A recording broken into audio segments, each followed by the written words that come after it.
নমস্কার বন্ধুরা, শ্রাবণ মাসে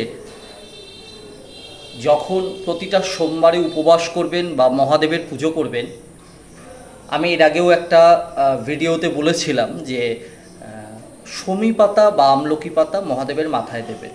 তা অনেকেই বলেছিলেন শমী পাতাটা কী।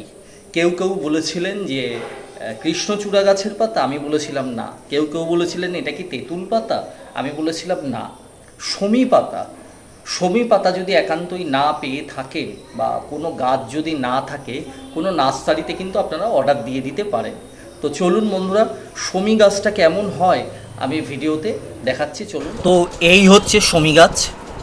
টবের মধ্যে পুঁতে আপনাদের বাড়ির ঈশান কোণে কিন্তু রাখতে পারেন। কোনো নেগেটিভ ভাইব্রেশান, কোনো ভয় এবং অভাব দূরীকরণ হবে মহাদেবের কৃপায়।